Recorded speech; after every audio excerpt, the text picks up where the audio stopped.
Guys, welcome back to our daily तो नहीं कह सकते क्योंकि बहुत गैप हो गया बीच में। ये हमारा तीसरा ब्लॉग है और आज हम लोग यहाँ पर काफ़ी टाइम के बाद ब्लॉग बना रहे हैं क्योंकि बीच में बहुत से काम हुए हैं। जो थिनिंग करी है और जो गैप थे उसमें गैप फिलिंग हुई है, सीड्स लगाए गए हैं। और यहाँ पे आप देख सकते हैं कि गड्ढे खोद करके जो है फेंसिंग के लिए बांस लगाए जा रहे हैं। यहाँ पर आप देखिए जो है हमारे जो झाड़ू कार्यकर्ता साहिल कुमार जी बांस लेके खड़े हैं और इशाक यादव गड्ढा कर रहे हैं। और यहाँ पे हमारे और भी साथी जो हैं भाई फेंसिंग के ऊपर लग चुके हैं। उधर आप देख सकते हैं महिला मंडली भी लगी हुई है, बहुत मशक्कत कर रहे हैं वो लोग। एक गड्ढा खोदने में तीनों लोग लगे ना। आपको मैं देखिए, अगर एक आध महीने में खुद गया तो इसमें बांस लगा देंगे हम लोग। बाकी हम अपने सीनियर एग्रोनॉमिस्ट अस्तित प्रताप सिंह जी से जानना चाहेंगे कि फेंसिंग में क्या क्या चीज़ें इंपॉर्टेंट हैं और कैसे इस काम को हमें करना रहता है। फेंसिंग में सबसे पहले इम्पोर्टेंट है बांस। ठीक है, बांस चाहिए होते हैं हम लोग को। पहले आप हमारे व्यूअर्स को ये बताइए कि फेंसिंग इम्पोर्टेंट क्यों है।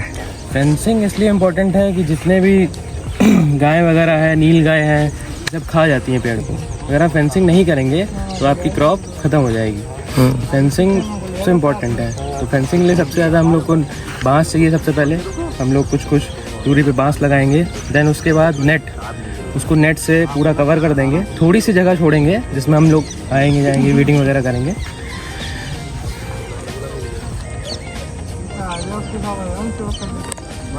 फेंसिंग के तरीक़ों में नेचुरल फेंसिंग भी आती है, आर्टिफिशियल भी आती है। तो यहाँ पर अभी हम जैसे आर्टिफिशियल फेंसिंग प्रेफर कर रहे हैं, तो क्या इसका कोई स्पेसिफिक रीज़न है?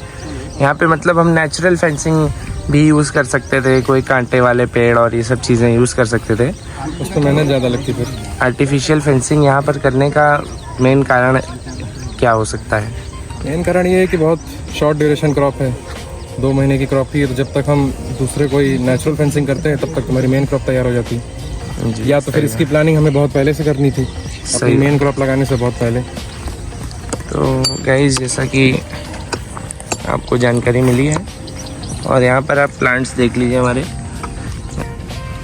ये फील्ड की करंट कंडीशन है गाइस, आप देख पा रहे होंगे। यहाँ पर हमने एक जगह पर 2 प्लांट्स को छोड़ा है।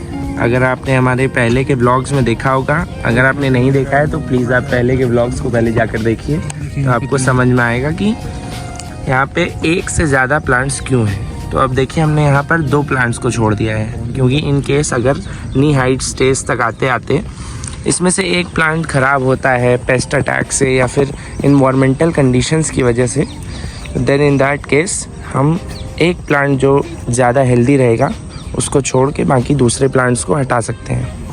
यहाँ पे आप देख पा रहे होंगे एक एम्प्टी पैच क्रिएट हो गया है, तो यहाँ पर जर्मिनेशन नहीं हो पाया सीड्स का, जबकि ये फाउंडेशन सीड्स थे और इनकी जर्मिनेशन परसेंटेज 99% रहती है। तब भी ऐसा होता है कि सीड्स जर्मिनेट नहीं करते हैं। तो हमने यहाँ पे दोबारा सोइंग करी है और नए प्लांट्स भी अब धीरे धीरे आने लगे हैं।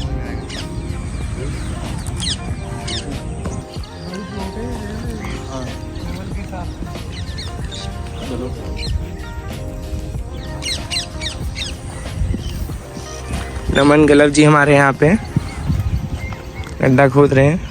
ये देखो, मेहनत काफ़ी लग रही है ना भाई, बहुत ज़्यादा हार्ड होती है भाई। अगर हमें यहाँ पे सब्बल मिल गया होता। सॉरी गाइस, थोड़ी मेरी इंग्लिश कमज़ोर है, सब्बल को मुझे नहीं पता कि इंग्लिश में क्या कहते हैं। ये देखिए गाइस, हमारा यहाँ पे पोखलैंडर लगा हुआ है, बहुत तेज़ी से गड्ढा खोद रहा है, बहुत स्पीड में। और देखिए छोटा वाला जेसीबी हमारा मट्टी भराई कर रहा है। यहाँ पर स्विंग किसने करी है? सोइंग यहाँ पे छोटे जेसीबी नहीं करी। आई थिंक यहाँ पर मिट्टी डालनी होती बाद में। स्विंग करने तैयार होके एकदम आ गया भाई, परफ्यूम लगा बहुत तगड़ा,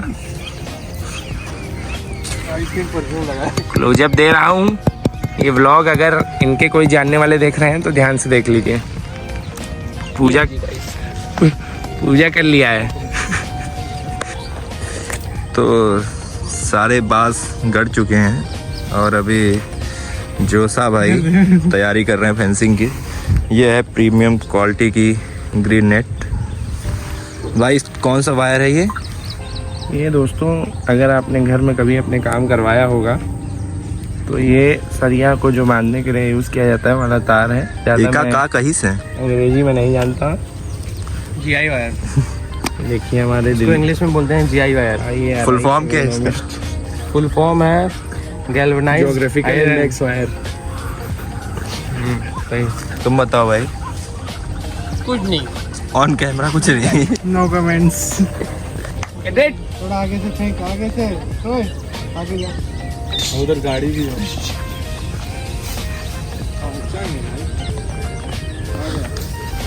आ गया ना? पीछो जय जवान जय किसान। बस अरे नहीं, रुक जाओ, एक नीचे, एक सेकंड बस, एक रस्सी और दो। पहाड़ में क्या है ना, भूस्खलन होती रहती है ना, तो भाई पहाड़ रोकने के लिए सब काम करते रहते हैं बीच बीच में ना।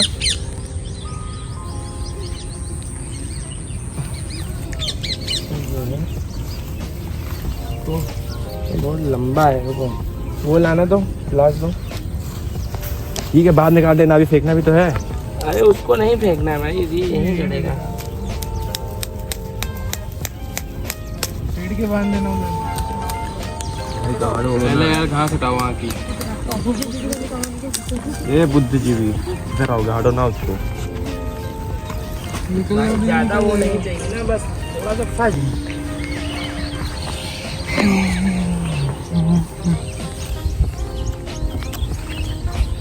रुक जा एक सेकंड, छोटा हो गया है, बड़ा चाहिए बस। फेंसिंग का काम शुरू हो चुका है। तो देखिए हमने जो है जी प्लायर्स की मदद से, जिसको हिंदी में प्लास कहते हैं, उसकी मदद से हमने तार काट लिए हैं। अब यहाँ पर हम एक सीक्वेंस में प्रॉपरली आ रहे हैं। यहाँ पर आप देख सकते हैं प्रॉपर डिस्टेंसिंग में जो हमारे बांस लगे हुए हैं, इसमें हम अब ये जो ग्रीन नेट है हमारा, इसको हम बांध रहे हैं और इसकी मदद से हम इसको टाइट करेंगे। लास्ट में अगर आप वहाँ पे हमें देख पाएंगे तो वहाँ पे एक मोटा वाला तार रखा है। वो मोटा वाला तार जो है वो इस लाइन में ऊपर से आएगा, ताकि इस पर्दे को ऊपर से एक सपोर्ट, वो बाद में आगे दिखा देंगे। लूज ना हो, वो अभी हम आपको दिखाएंगे। तो अभी आप बने रहिए हमारे ब्लॉग में। पहले ऊपर नीचे वाला सेट। बाकी क्या लगता है, इससे कुछ सेफ्टी हो पाएगी? सेफ्टी बिल्कुल होगी। एक तो ये हार्श वेदर कंडीशंस में भी हेल्पफुल होता है, सिर्फ जानवरों से ही नहीं। अभी जैसे गर्मी आने पर जब लू चलने लगेगी, 5 किलोमीटर की स्पीड चली, आवाज चली। हमारे एग्रोनॉमिस्ट आए हैं लेकिन जो निरीक्षण कर रहे हैं पूरा, और इनका कहना है कि ये मामला चौपट है इसका। तो क्या दोस्तों, इसको रोक दिया जाए? अगर आप चाहते हैं कि हम इस काम को रोक दें तो 100 लाइक्स हमारे वीडियो पे होने चाहिए। अगर हमारे आप 100 लाइक्स का चैलेंज पूरा कर देते हैं तो अगला वीडियो जाएगा, उसमें हम ये नेट निकाल रहे होंगे सेम प्रोसेस से। ऐसे नहीं कि गिरा देंगे, पहले ये निकालेंगे तार, फिर नेट निकालेंगे, फिर बांस हटाएंगे। तो गाइस आपके पास चैलेंज, अगर आप चाहते हैं कि हम ये नेट हटा दें तो 100 लाइक्स करिए। अबे 100 लाइक बहुत कम नहीं हो जाएगा? पता चला दूसरे दिन ही आना पड़े। अपने चैनल की औकात पता है हमें। तो गाइस 100 लाइक्स आप हमारे चैनल पे करिए। भाई क्या स्पीड है आपकी घुमाने की, पहले फॉल सीलिंग लगाने में काम करते थे क्या? भाई क्या गजब, एक कमरे में फॉल सीलिंग भी करानी है यार भाई। इनका कांटेक्ट डाल दीजिएगा। इनका कांटेक्ट नंबर आप नोट कर लीजिए, ये आपको मिलेंगे ओल्ड राजेंद्र नगर, दिल्ली के कारीगर हैं हमारे, बहुत पुराने। आप फॉल सीलिंग एक दिन में बांधते हैं पूरा। तक मैं आऊँगा। फील्ड के अंदर से तो बड़ा सही लग रहा है भाई फेंसिंग।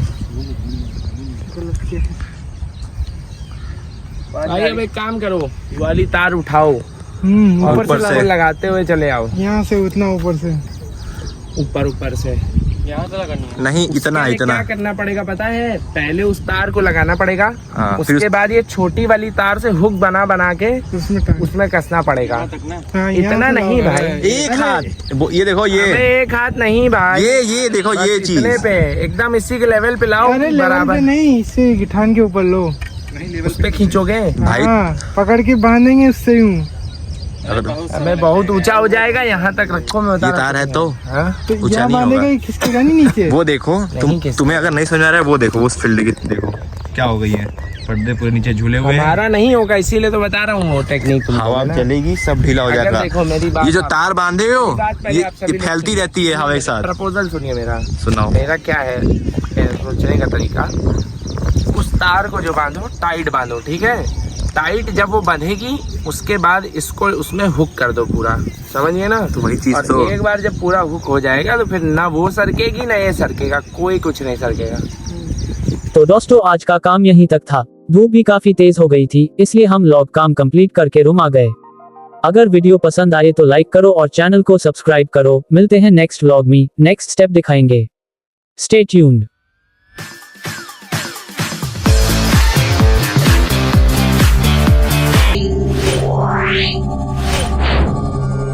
Yeah.